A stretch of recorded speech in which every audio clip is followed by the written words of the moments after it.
Alhamdulillah wassalatu wassalam ala Rasulillah. So هذا الدرس الثالث. This is lesson number 3. وفي هذا الدرس نتعلم, we learn, in this lesson we learn how to make a noun definite. So in the first lesson we had, for example, بيت, and we mentioned that this sign means a noun is indefinite, and that is the equivalent of saying a something. So here this is a house. In this lesson we learn now al. This means the. This is the definite article in the Arabic language, and it comes attached to the noun that you're trying to specify. So baytun, that's indefinite, a house. If I want to say the house, I have to make it definite now, add in al, the definite article. So it becomes al baytu, like this, al baytu. Now what you notice here, when I add the definite article al, then I delete the other dhamma, so there's no longer nunation. It's baytun al baytu. Now this becomes our definite noun. So now I went from a house, baytun, to the house, al baytu. So this is important because in this lesson now we're continuing our gradual progression of sentence structures. In the Arabic language we have the nominal sentence, which is called al-jumlatul ismiyya. Al-jumlatu al-ismiyatu. Okay? Which means a sentence that starts with a noun. It's made out of two parts: subject and predicate. Okay, subject, predicate, which is called al-mubtada'u,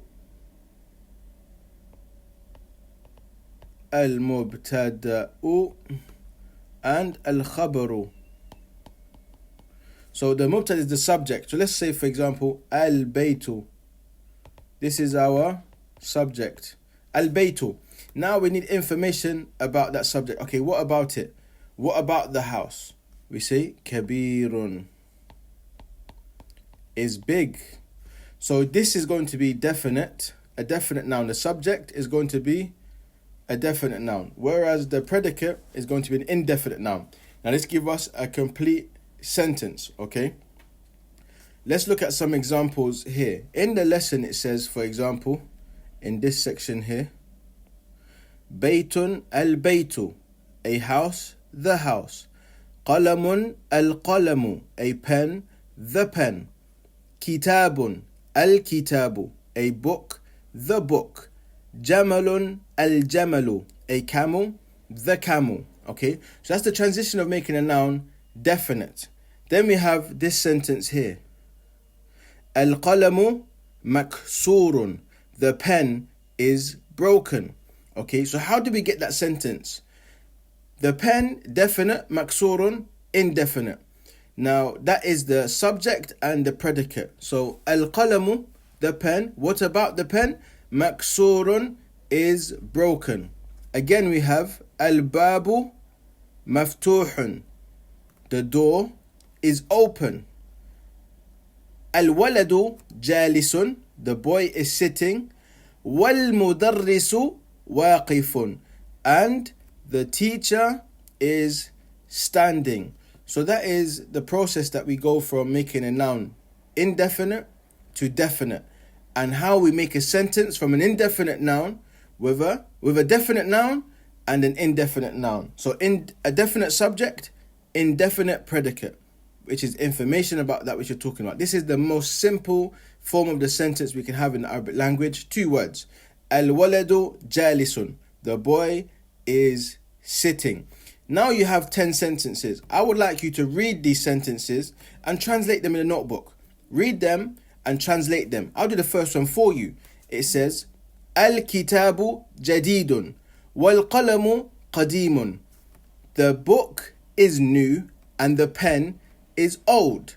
Now, I would like you to follow this example and complete the next sentences, the next 9 sentences, implementing the same rule that we have just mentioned. Definite noun plus indefinite noun gives us a sentence. Okay, how do we make a noun definite? We add al to the beginning and we get rid of one of the dhammas, the nunation at the end of the noun. So here are some exercises to further practice the rule that we have just learnt. As you can see, it says, exercise number 1, اقرأ واكتب مع ضبط أواخر الكلمات. اقرأ واكتب, read and write. مع ضبط, with precision, أواخر الكلمات, or making precise the end of the words. So for example, I'll give you the first one. It says masjid. How does it end? Is it masjidu or masjidun? Here you're going to say masjidun. Why? Because there's no alif and lam to make you know that it's a definite noun. Then we have al-masjidun or al-masjidu. Then you're going to say al-masjidu. Why? Because it's a definite noun. When we add the definite article al to a noun, we get rid of one of the dhamma. There's no longer any tanween. So just read through these words, write them down, put in the correct vowel ending. The second exercise, it says iqra waktub. Again, read and write. This is to improve your reading and your writing skills, observing the rules that we have just learnt within this lesson. Here we can see on exercise number 3, imla al-farag. Fill in the empty space, al-farag, فيما يلي, in what follows. بوضع الكلمة, by placing the word المناسبة, المناسبة here, المناسبة من الكلمات التالية, from the following words. So here we have a list of words: جميل, وسخ, مفتوح, حار, ثقيل, خفيف. And you have 6 options. So revise the vocab so you make sure you know what the words mean, and you're going to place the suitable word to complete the sentence. Okay? Choose a suitable word to complete the sentence for each of these 6 sentences. As for exercise 4 to the top right here, it's similar exercise to what preceded. املأ الفراغ فيما يلي بوضع الكلمة مناسبة. بوضع كلمة مناسبة. Fill in the empty spaces in that which follows by placing a suitable word in that gap. So now we've got the information. We need a subject. We need you to place in the empty space a subject. Okay? And then as we see here, al-kalimatul jadidatu, again here, your new words. These are your new words that you have learned within this lesson. Refer to the vocab bank. Make sure you memorize and revise these words. As for this section here, there's something slightly special about these words. They start with what is referred to as a sun letter. Sun letters in the Arabic language are usually all those letters that are pronounced using the tongue. For example, najmun. So when we have alif and lam, it's usually al, but here we don't write this sukun now. You don't see this. We don't put this here for al. As you can see here, there's a shadda on the next letter. So we say, for example, an-najmu. And I'm just going to rub this one out for you, just to make it clear. So instead of putting the sukun here, I put the shadda here. And so I'm skipping this lam completely because this is a sun letter. So I go an-najmu. Okay? Ar-rajulu. Talibun at-talibu. Dikun ad-diku. Because in the Arabic language you have 2 types of letters, either a moon letter or a sun letter. If a sun letter comes after the definite article, we do not pronounce the lam. We skip it and we make shadda on the sun letter, as is going to be seen in the next part of the lesson, inshaAllah ta'ala. Also, so now we have some further exercises to practice what we have also just learned. So here it says, اختر كلمة من القائمة با تناسب الكلمة التي في القائمة أ. So choose a word from the list a or ba that is suitable for a word in the list alif and ba. So there's two lists here, alif, ba. You're going to match the words to make a sentence according to the similar to what we have done before. But now it says joining. So if we said, for example, at-talibu. Now, at-talibu, we need to find a suitable word from the words in list ba. So do the exercise. For example, if I just give you the first one, at-talibu, we're going to say something like maridun. The student is sick. Okay? So that's again to practice this rule of a definite noun with an indefinite noun to make a simple sentence. And again, we have some more new words, some more new vocab. Hulwun maridun. Refer back to your vocab bank in order to memorize these words. Now we have some sentences again. النجم بعيد الرجل واقف السكر حلو. Again, as I asked for in the beginning of this lesson, write down these sentences, practice saying them, and translate them into English. Write the meaning of them in English, okay? Also, if you would like to have your work checked and the likes, please post a picture of your work in the Facebook group. And we will try our best to make sure that we can provide some corrections and comments on your work. Again here, we have another exercise. اقرأ واكتب مع ضبط أواخر الكلمات. Read and write whilst making clear the end vowel of each word. So, al-bab, how is it going to be in the end? Al-babu or al-babun. And you're going to do the same for each noun. Take into consideration the new rule that I mentioned. When you have a sun letter after al, that we drop the lam. It's written but dropped in pronunciation. And we say, for example, we have al and then we have the word tajir. It becomes at-tajiru and not al-tajiru. We don't say the lam, we say at-tajiru. We go straight to the ta. So you're going to mark that and make it clear that you understand that within this exercise.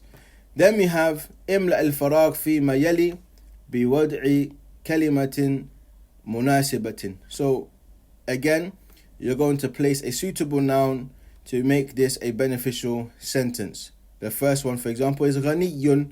It means rich. You're going to choose a suitable noun that would be the subject of the sentence to make a complete sentence. So finally, lesson 3.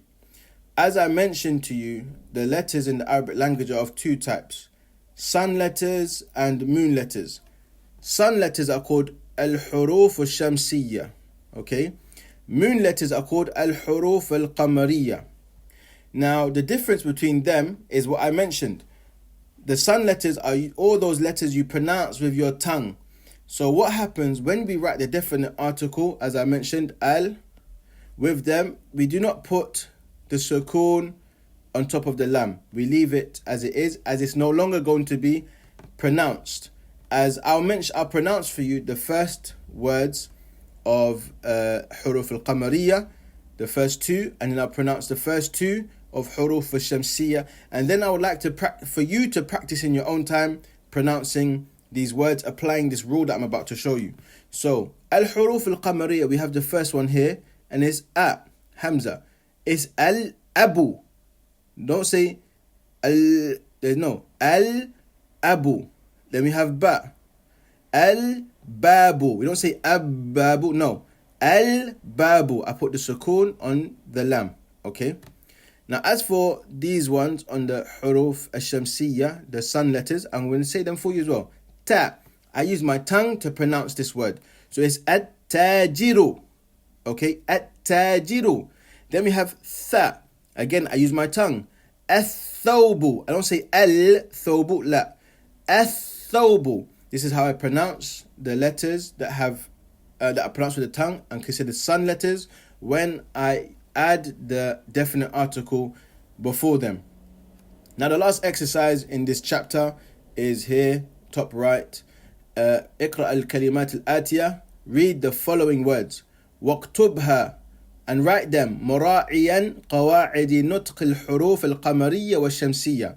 Whilst observing, write them whilst observing the rules in pronouncing the moon letters and the sun letters. So you're going to write these words out, putting the vowel sounds on each letter, and pronouncing them correctly, as you would have learnt from this exercise right here of how to pronounce the moon letters and the sun letters, especially after the definite article of al.